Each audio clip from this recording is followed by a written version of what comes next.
Yo, we just came back from Scream 2022. This is directed by the same people who directed Ready or Not.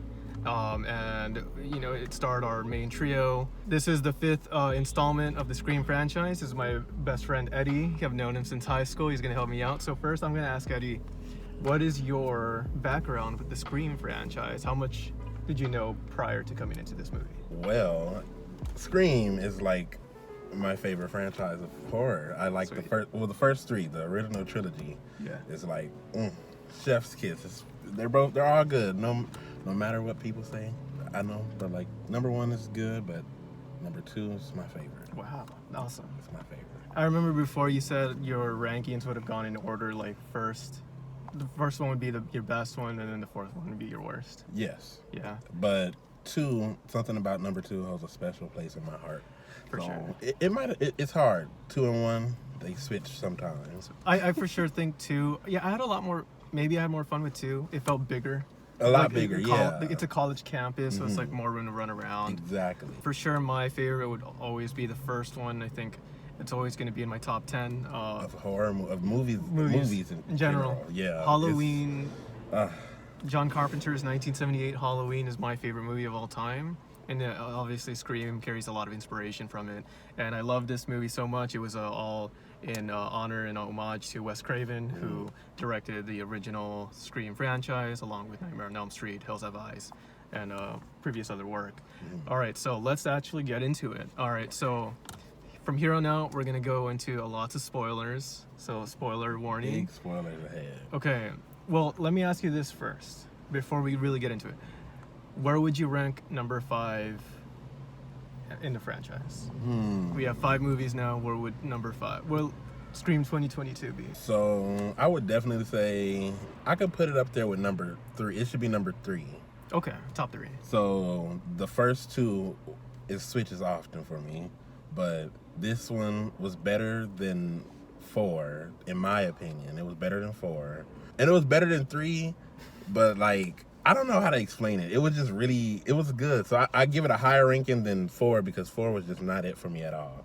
And 3, it's always up there. It's like in limbo, you know? So what didn't you like about 4? Everything. I didn't like the movie at all. Like, I completely forgot that characters from this movie were in that movie. If I forget a character from a movie, it's like, what was your purpose in the movie? Okay, that's true. I had no clue. I was like, I feel like she looks familiar, but... Oh, Judy Hicks, the cop. Yeah, the cop. Maybe during the first viewing, I liked it a lot more, and especially because it was like, it must have been 10 years since the original trilogy. So it was like, oh, sweet, like we get to see it again. But I feel like now that we're older, this is what Scream 4 should have been, exactly. if you will. I agree with that. I agree. I had a weird thing with this movie. I really liked it. It's overall good. There was some stuff that messed with me, and we'll talk about it in a bit. But I would say maybe this might be number 2, right before the first one. And this might be recency bias, but I really had a fun time with this one. I really did. It was good. One moment that almost made me cry. All right. So out of all the horror fans out there, I'm pretty sure you guys watch Dead Meat. Oh my God. I know exactly what you're talking about. Okay, I swear. Okay, so little shout out to James and Chelsea from Dead Meat. It's like they come from the horror community, and I've been following them since Practical Folks, and they've just come a long way where they've built this really good reputation of being like building a horror community. You can't help but feel proud of them, because it's almost like seeing the like old friends, and then now so they have a cameo in this movie. That was the only time in the movie where I was legit like jaw dropped, and I was like, oh my God. And even Eddie started laughing. He heard me. Yeah, I almost cried. I was teared up. That's literally someone living the dream. They started off on like with improv classes, and they made a YouTube channel, and then they grew, they got big, and it was well earned, well respected. I don't know if this would theoretically count as their debut in Hollywood. I don't know, but I thought that was cool. It was dope. That was a dope moment. Okay, so Scream 2022. Let's talk about it. So yeah, every movie tends to have like, it follows a specific set of rules. Like the original is making fun of horror movies in general. The second one is making fun of sequels. Third one is trilogies. The fourth one are reboots.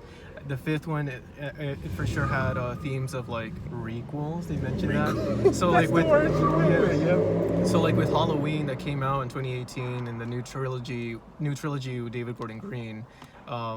They could have named it something else, but they decided to go with Halloween. I think Scream was making fun of that instead of just being called Scream 5. But it was Scream. It's gonna be Scream. Helps better with marketing. People don't have to watch the previous ones to watch this one. Exactly. But also they with the killers, their motive had a lot to do with fandoms, and they talk about like going online on Reddit and 4chan and different types of sites where they meet each other. All right, so yeah, heading back to it. So the question is, Eddie, did you figure out the killers before the reveal towards the end? I want to say yes, but only for one of the killers. Only for one of the killers. It was leaning towards, what was his name? Richie? I had a feeling because once Dewey, even before when Dewey did the questioning, and he was like, right. 6 months you've been knowing him. Even though he was acting different than what you were expecting, I knew, just based off of previous installments of the franchise, for sure. Yeah, historically, the some form of love interest is always involved. I think Scream 3 might have been the only one where it was like just the brother Roman. Yeah, exactly. I think. Yeah, I 100% called both of them. I had a feeling it was Amber from the beginning. No, not from the beginning. I had more towards like when they interrogated everybody together when it was all of them. Sure. I felt like then I was like something about Amber isn't right. There was two key moments for me. One for the Amber, it was when they were like in front of the school and they were all talking about like, oh my gosh, Tara she got stabbed, she's injured, she's at the hospital, and they're all talking about her. Amber was looking at the one of the twins, and she said, oh, Tara said that she fought back. You have a lot of bruises.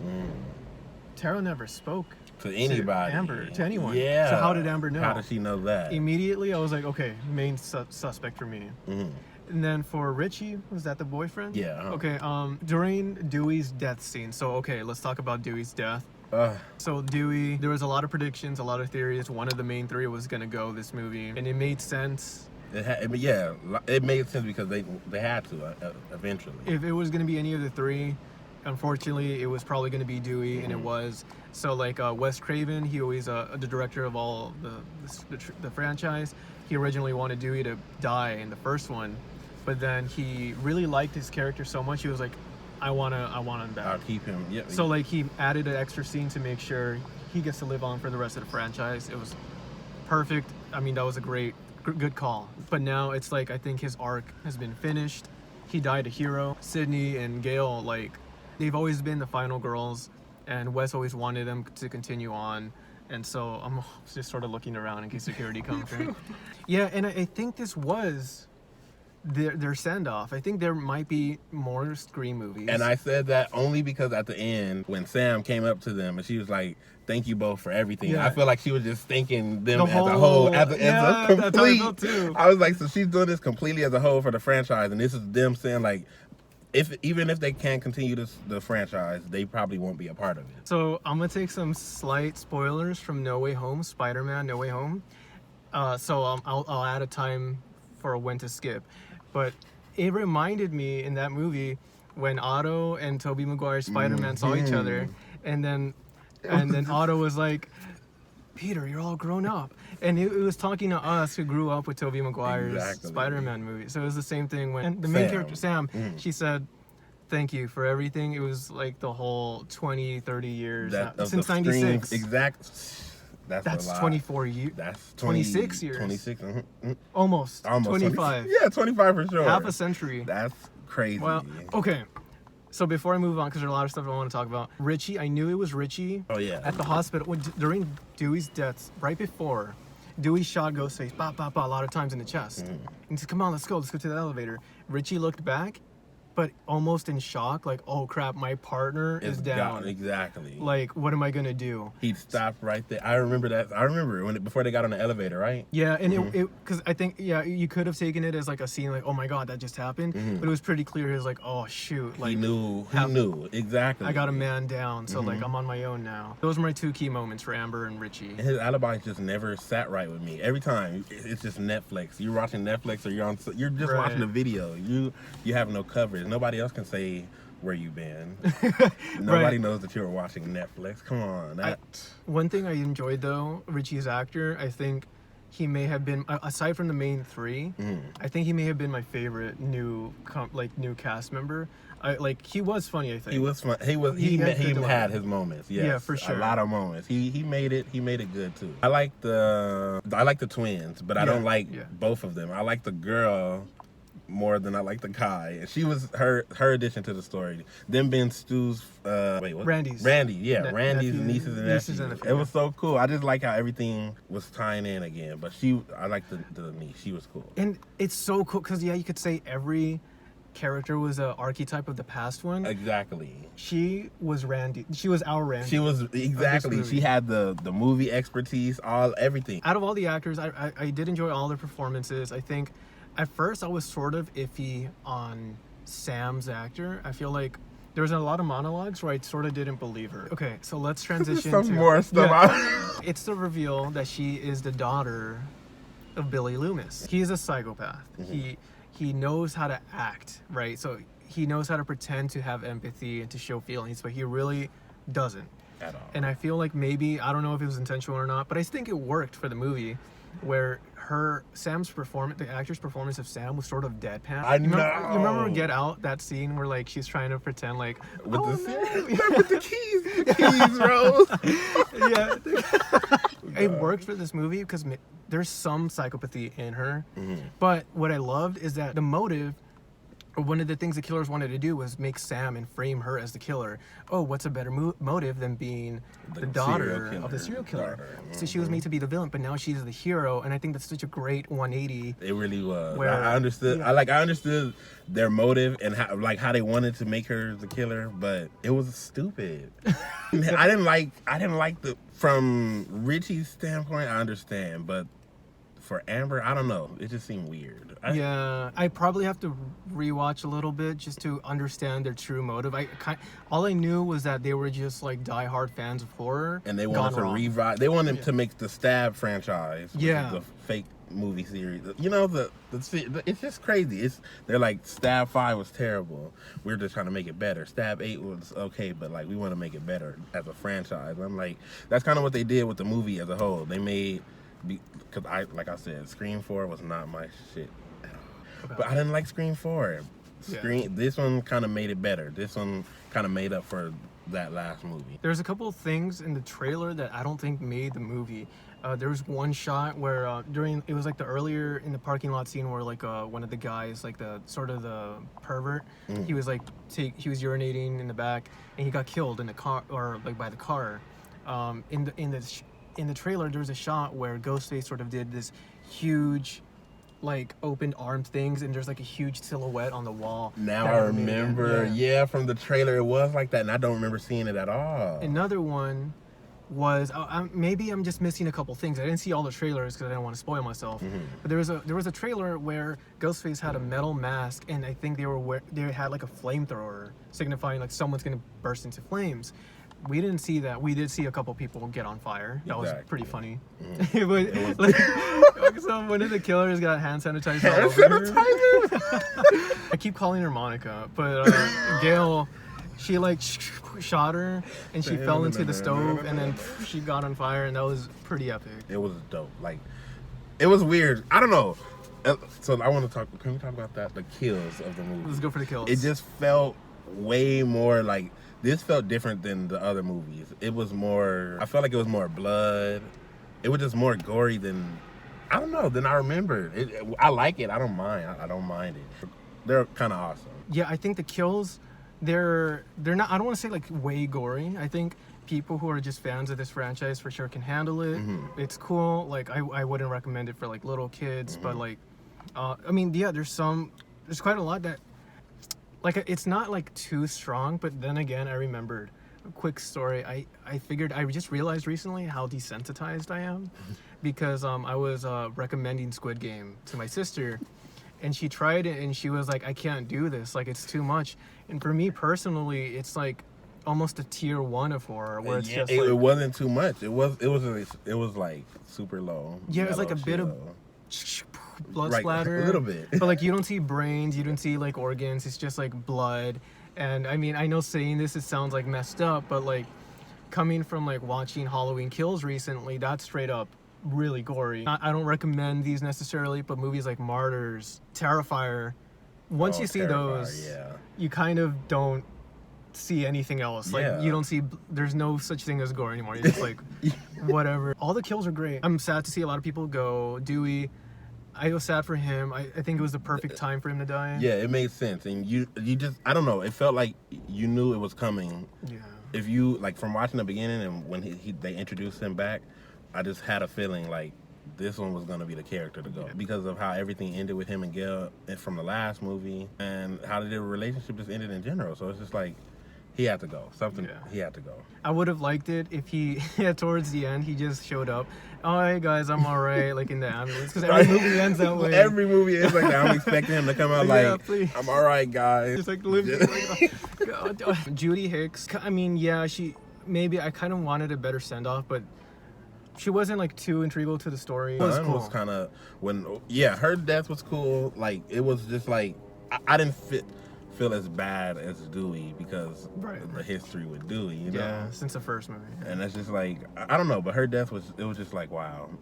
I felt some kind of way, but not that much. And it was a 2-for-1 kill because it was both the mother and the son, Wes, who I'm pretty sure Wes, the character of Wes, played by, I think his name is Dylan. Dylan Minnette, something like that. He's from The Wallows. He was in 13 Reasons Why, Goosebumps, and Don't Breathe, I believe. Oh yeah, he's a solid actor. Good actor. Yeah. Sad to see him go this early. I thought he was gonna be like a character I thought he was gonna stay for a while, but I had a feeling it was a couple scenes where he was just too quiet. I was just like, no, he's not gonna make it because he's too quiet. He's not getting any screen time. With his character, I either thought he was going to make it all the way to the end or be a killer. And I think what I thought for a second was when the mother got killed, he took a second to stare at the door and then he went back. Like he knew. He knew exactly what was going on. I don't know. I know what you mean. So I was like, oh, maybe he's one of the killers. And he's like, oh, my partner's getting the gig done. So I'm like, oh, I have to like get in character and then find my mother's dead body. And then little did we know. And then all that build up when he looked at the refrigerator. Everything. It's just all everything he opened. Everything. It was so much. Like, that was really fun. I really liked that. It was good. But then he got killed off and he got in the cheek. That was crazy. Pretty cool. So the girl with the purple hair, I think she was the least used character. Very much so, because she was so forgettable. Like a lot of times I was like, where did she go? Where is she? Yeah. And then I kind of thought she had something to do, but we never know.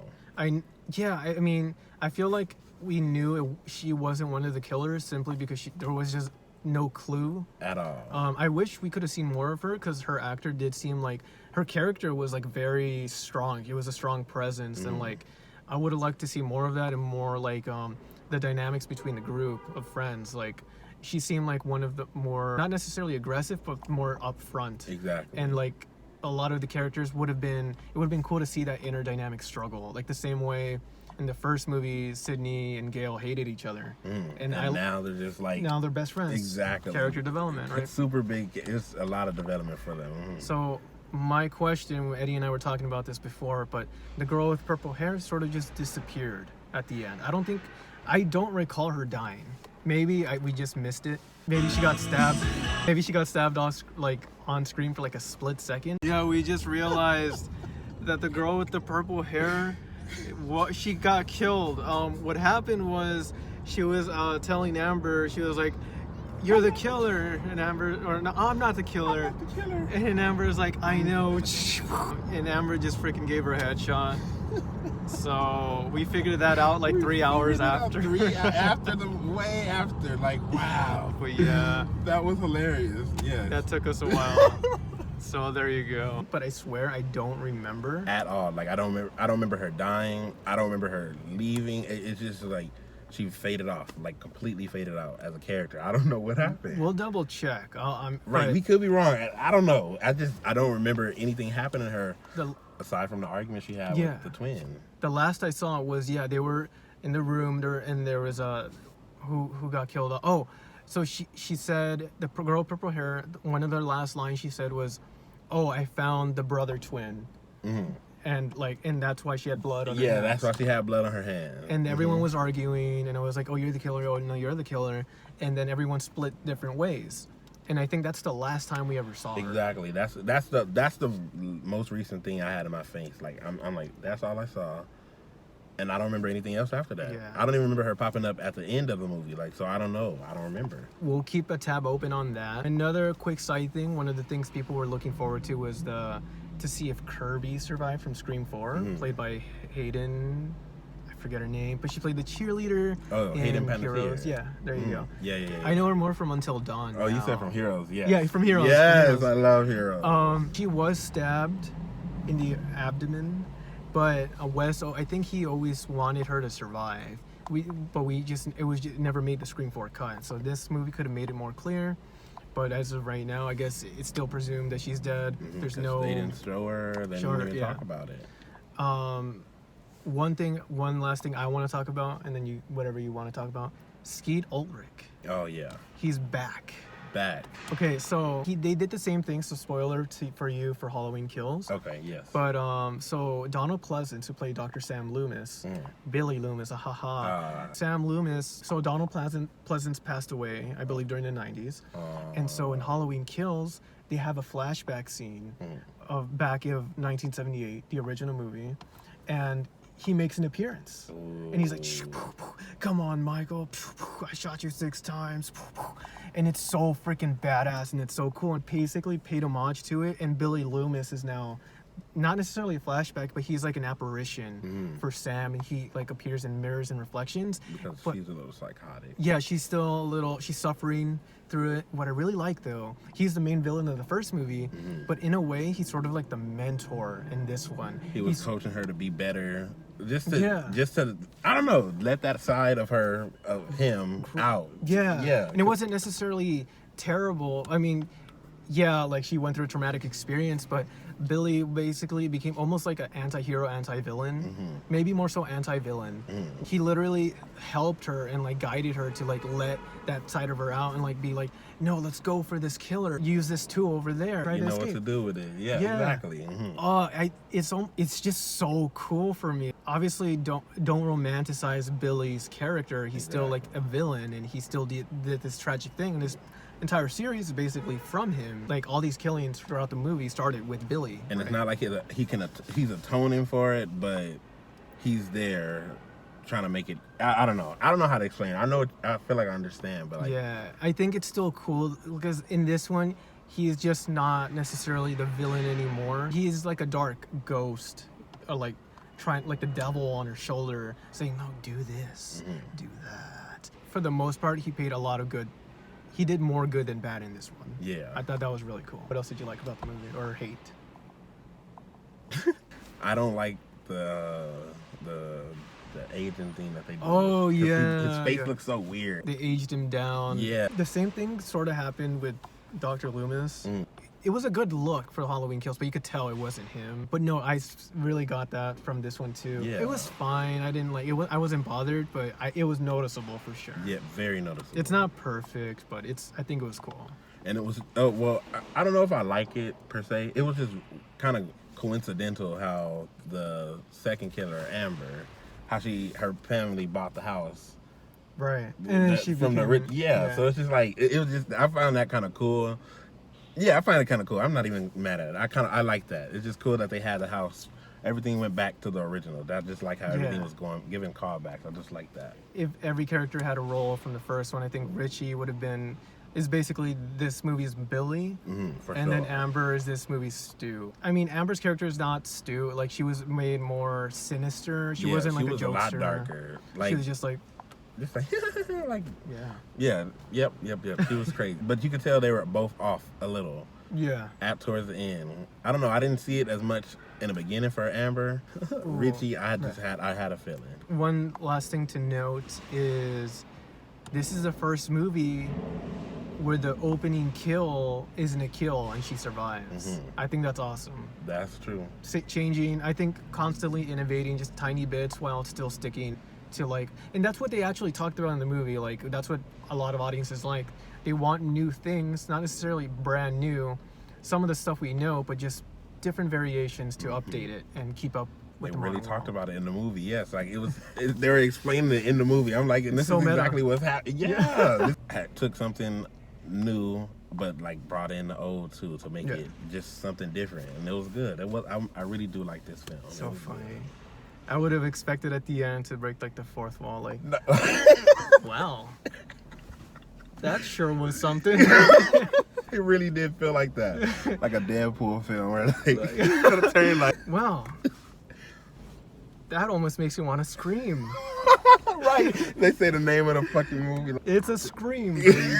Out of a 10, and I'm gonna say 10. Out of a 10, I would definitely put it at a 8.9. Cool. I don't want it to be a 9 exactly. If Dewey was still alive, that'd probably be a 10 out for me. Wow. Okay. If Dewey came in at the end and he's like, guys, I've never been hurt. Right. You know, that would make it a 10 for me. I'd be like, whoa. I'm gonna give it an 8.9 out of 10. Cool. It was really good. What about you? It's tough. As of now, I'm feeling sort of a 7, so maybe 7.5. It's not like perfect, but I think it's like it was entertaining the whole way through. All the kills were awesome. Definitely. They brought a lot of the soundtrack back from the original. I thought it was I knew really I cool. knew I wasn't tripping. I was like, yep, I hear it. I hear it.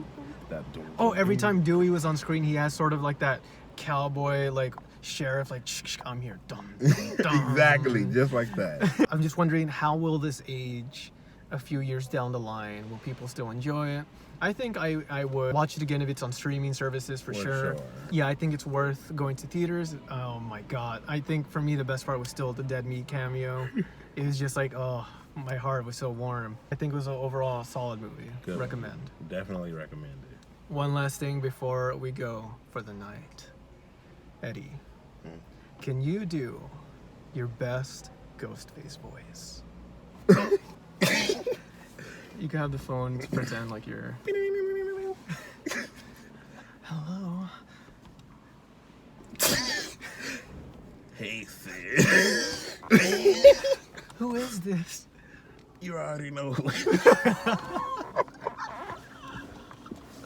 Hello, Mr. Killer. Who is this? Hello, Eddie. What's that you have in your hand? A phone. Oh, a phone. You know, one thing they do for phones is watch stuff like Netflix, Hulu. Lots of movies are very available and accessible. Do you like watching movies, Eddie? I do. Do you like watching scary movies? I actually love them. What's your favorite scary movie? Stab 1. Stab 1, of course. Oh, I like that one too. The rest of them sucked. Whoa, Mr. Killer. You just shut up before I gut you like a fish. I think that's it for tonight. Any last words before we move on from Scream 2022? Scream was good. Awesome. I'm happy I got to watch it with you. Me too. You know, Yeah, this was Scream. a good pairing because we both love We Scream. love Scream. Like, Scream is just great movie franchise. We'll see what the next movie will be. I have a slight hunch. It might be Batman. Oh, yes. Oh, We might yes. do that. Batman. Oh, I can't wait. And Can't we for wait. sure, I think we might do a trio because Esteban couldn't make it this time. Oh, yeah, But we yeah. might go all together as a trio for Batman. You gotta make it a whole group thing. It's Yeah. horror adjacent. Not really, but No, it's a PG-13. I don't know how good of a Batman it's gonna be. we'll see. You see, exactly. We We'll will see. see. All right, guys, until the next one, have a good one. Have a good night.